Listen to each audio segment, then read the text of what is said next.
passado. O Flamengo na segunda colocação, o Fluminense em terceiro, Botafogo em quarto e em quinto é o São Paulo. Olha, vale a pena olhar esse material lá no Globo, porque você vai ficar decepcionado com o seu time, hein? Tô vendo aqui. A resposta daqui cantou mais alta é sempre assim, a torcida do meu time. A resposta que todo mundo dá. Mas segundo esse infográfico, não é bem assim, Mas tá? gostei de ver o Fortaleza ali na segunda linha, né? Porque o Castelão foi um marco importantíssimo pro Fortaleza na temporada. O Fortaleza passou aí de forma invicta, algo que, nossa, é muito difícil, assim, né? De você ter tantos jogos em casa. E o Fortaleza deu show mais uma vez, não só dentro de campo, mas com a sua torcida também no Castelão. E o último item ali da nossa tela, nosso ranking, é quem conseguiu cantar mais alto em 1 minuto. Aí sim, aí é o Flamengo, primeiro colocado, o São Paulo, segundo colocado, o Fluminense, o terceiro, e olha, o Flu tá no ranking de todas. Botafogo em quarto e o quinto é o Vasco. Geralmente, os mesmos times que a gente está falando, né? Só o Internacional que mexeu um pouquinho aí, esse G5, e o Fortaleza, senão foram os mesmos clubes, Flamengo, São Paulo, Fluminense, Botafogo e Vasco. Só para a gente trazer a informação, deixa eu pegar aqui como é que foi feita a aferição, tá? Foi uma medição feita diante da torcida organizada de cada clube, aquela que puxa os cantos. Então foi medido no melhor lugar do estádio, né? No coração de cada estádio aí, para não ter a desculpa de que o microfone, a medição foi feita no local onde o estádio é um pouco mais silencioso. Foi feito perto de cada torcida organizada. Essa é a medição. Que ranking, hein? Vai ter gente aí bastante decepcionada aí, mas vai ter gente já usando como corneta. Essa parte que você falou do segundo, já ninguém mais ouviu, porque já estava todo mundo mandando nos grupos, irritadíssimo, zoando alguém. Essa parte de onde foi feita a aferição, as pessoas já não estavam mais prestando atenção, porque ou estavam muito irritadas ou estavam muito felizes ali por ver o seu time no top 5. Eu vou chamar a Joana de Assis para participar com a gente agora, direto de São Paulo, e já vou começar perguntando para você, Jô, quem canta mais alto por aí? Olha, não, tô brincando. Só conta para mim, então. No plantão, amiga. Não, sem polêmicas. Acho que todo mundo aí canta muito alto, né, Jô? Bom dia. Bom dia para você também, minha amiga. Bom dia para a Rafa, bom dia para o Luciano, para todo mundo que acompanhou a redação. Eu estava acompanhando a pesquisa, aliás, o Garamboni, que está no fechamento do programa hoje, né, o Sidney Garamboni, me mandou a pesquisa, eu estava lendo, e assim, interessante o São Paulo estar nessa colocação, e a gente tem que também destacar não só a altura, mas a quantidade. Aliás, tem tudo a ver com a quantidade de pessoas. O São Paulo vem batendo, ano a ano, recorde de público. Então, se você pegar o público médio, né, do São Paulo como mandante no Morumbis, desde 2018, está sempre subindo. Então, você tinha em 2017, até anotei aqui para você ver o salto maior, acontece de 2022 para 2023, sobe de 32 mil para 44 mil pessoas, a média, e depois só subindo. Então, era 44,5, 45, 45,5 agora. Então, o São Paulo fecha 2024 batendo recorde mais uma vez. Então, não me surpreende aparecer aí em primeiro lugar como a torcida que mais faz barulho, porque realmente também combina com o número de torcedores que aumentou muito, muito mesmo nos últimos anos. O que atrapalhou um pouquinho o crescimento da torcida de São Paulo foi a pandemia, mas aí atrapalhou todo mundo realmente, né? Então, teve um ano ali que o crescimento deu uma estagnada ali, mesmo, né, pós-pandemia, mas depois o crescimento é incrível. Os números do São Paulo realmente, na torcida, e a gente vem falando aqui como a torcida não abandona o time, e isso faz toda a diferença, né, para os jogadores, para o clima do jogo. Então a torcida do São Paulo está de parabéns. E olha que a gente fala nesses tempos de arenas projetadas, né, para a acústica funcionar muito bem, que é o caso da Neoquímica Arena, a torcida super perto do campo, e é uma pressão gigantesca jogar lá, mas um velho Morumbis dando conta do recado, né? Realmente casa cheia, torcida lotando o Morumbi, fazendo aquela atmosfera de Libertadores que tem toda a diferença. Já que a gente está nesse papo de casa cheia, de um Morumbi lotado, Jorge, que muito por conta de um São Paulo que tinha como obsessão a Copa Libertadores América, né? Os maiores públicos foram registrados nos Jogos da Libertadores, e agora é um São Paulo que anuncia o Oscar. Me parece que é um São Paulo que vai continuar com a Libertadores como obsessão, Jô. Continua aí. O próprio Zubeldia deu uma entrevista, né, para o nosso site. Aliás, a única entrevista exclusiva que ele deu até hoje. Quem não leu pode passar na página do ge.globo para ler. Uma longa entrevista de 2 horas, onde ele fala sobre vários assuntos. E o Zubeldia, nessa entrevista, ele afirma que vê o São Paulo campeão da Libertadores. Né? Então, criou-se uma expectativa alta para o ano de 2025 do São Paulo. 2024, eu acho que foi um ano... que a gente pode debater, né, se foi um ano bom ou ruim, mas foi dentro da meta estabelecida pela própria diretoria. Acho que o único deslize realmente ficou no Campeonato Paulista, que o São Paulo cai nas quartas de final, mas depois o São Paulo chegou às quartas de final da Copa do Brasil, quartas da Libertadores, né, cai para o Atlético Mineiro e para Botafogo e fica em sexto no Campeonato Brasileiro. Esses eram os números esperados, tá? Agora, é óbvio que a gente espera mais de um clube gigante como o São Paulo. E aí o São Paulo também, a gente sabe o discurso da diretoria nos últimos meses, é de segurar um pouco as contas. Então, o São Paulo vai ter muita dificuldade nessa janela de negociar contratações, justamente porque vai segurar o bolso. Não tem como gastar muito. No caso do Oscar, o que era caro do Oscar? É o pagamento do salário, mas nada vai chegar perto do que ele ganhava na China. Então, foi uma negociação que o dinheiro nunca foi exatamente um problema. O problema realmente, por isso que demorou um pouquinho o acerto com o Oscar, ele tinha umas questões familiares. No momento que ele resolveu as questões familiares, o caminho ficou aberto. E aí, ele assinou 3 anos de contrato com o São Paulo. Não deve ter uma apresentação com festa, como a gente já viu em alguns anos, com alguns grandes nomes do futebol brasileiro, por várias razões, tá? Primeiro que a gente não viu isso acontecer nem com o Rames e nem com o Lucas Moura, que são jogadores que... O Rames por ser uma estrela internacional e o Lucas Moura por ser, acho que desses jogadores todos repatriados, foi o último grande nome, que a torcida tem um enorme carinho. Enfim, um jogador super importante para a história do São Paulo, que estava de volta, também não teve, né? No caso do Oscar, faz menos sentido ainda. Porque o Oscar, ele não virou uma realidade no São Paulo. Pelo contrário, ele sai de uma forma ruim, né, por um desentendimento que foi acabar na justiça, por conta do contrato que ele tinha com o São Paulo, que ele fez uma alegação, o São Paulo contestou, e ele acaba deixando o São Paulo, ou seja, era uma promessa do São Paulo que o São Paulo acaba não recebendo nada pela venda do Oscar. O Oscar vai parar no Internacional. Então, ele como profissional, ele era aquele cara que subiu com 16 anos, o Oscar tinha uma grande expectativa, inclusive ele sobe antes do Lucas Moura, embora eles tenham jogado juntos na base, mas ele não fez parte daquela geração vitoriosa de 2010, ele subiu em 2008. Mas ele fez pouquíssimos jogos, porque infelizmente teve esse desentendimento aí que acabou na justiça, ele sai antes. Então ele está voltando, ele não está voltando com o status de astro no São Paulo, ele está voltando como um grande jogador, que obviamente o São Paulo tem um enorme respeito e aposta muito nele, é a grande contratação para 2025, mas até pelo mesmo modelo que o São Paulo tem adotado nas outras apresentações, deve ser, inclusive, já uma apresentação que pode acontecer até nos Estados Unidos, numa coletiva, como foi feito com o Lucas durante a pré-temporada. Então, a gente não vai ver uma enorme festa. A outra questão é em relação à camisa, que o Oscar deve receber. O Oscar, ele vem para a vaga de camisa 10, mas a camisa 10 é do Luciano. Então, ele teria a vaga e a camisa 8, que era do Galo, que deve estar indo para o Santos agora, e a camisa 11 também, que é do Rodrigo Nestor, que também foi negociado. Tem essas duas camisas, são camisas que ele jogou. Em 2011, ele jogou, a camisa 11 ele jogou no Chelsea e a camisa 8 ele jogou durante todos esses anos na China. Então, ele tem essas duas camisas. Pode ser que a gente seja surpreendido, receba 10, mas não é uma tendência. Vamos ver o que vai acontecer em relação à camisa. Agora, a apresentação vai ser uma apresentação mais simples, dentro do formato do São Paulo. E o Oscar vem com contrato de 3 anos, um jogador que estava livre no mercado, e o salário dele vai ser pago pelo São Paulo e uma parte também vai ter, sim, uma ajuda do patrocinador. Uma contratação bem interessante. Eu assim, duvidava que algum clube do Brasil conseguisse trazer o Oscar para cá por tudo que ele recebe lá. E porque ele é um jogador que joga muita bola, ele tem muito mercado. O Oscar, apesar de já ter 33 anos.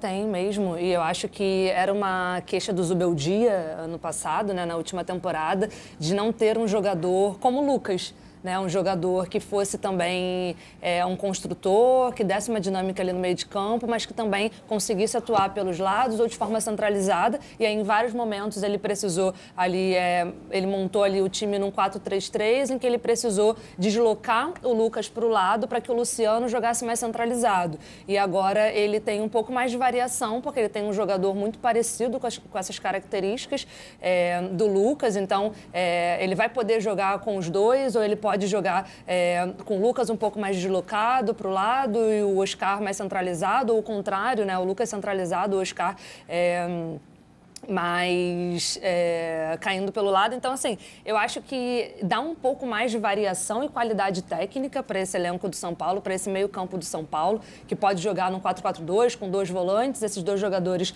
mais à frente dos volantes, formando um losango no meio de campo, e aí, de repente, o Calleri com mais alguém, que pode ser o Luciano, nesse caso, né? Você não descartaria o Luciano e deixaria ele mais perto da área, que é um local que ele se sente à vontade para jogar, mais centralizado.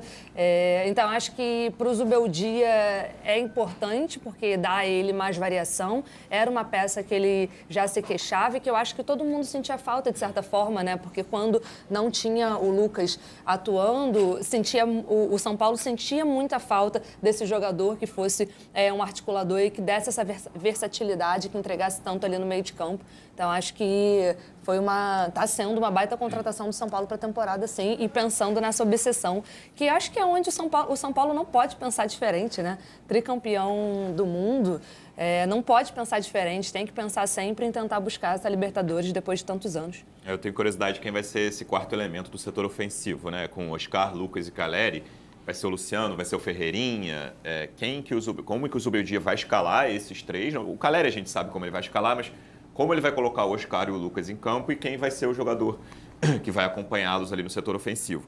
O meio-campo conta com o retorno do Pablo Maia e do Alisson, que fizeram muita falta ao longo de uma grande parte da temporada, né? São 2 jogadores fundamentais ali na conquista da Copa do Brasil em 2023 e reforçam muito esse setor do meio para frente, mas o Oscar sobe esse time de patamar, mas pensando no elenco, para mim o São Paulo tem uma deficiência clara nas laterais. Né?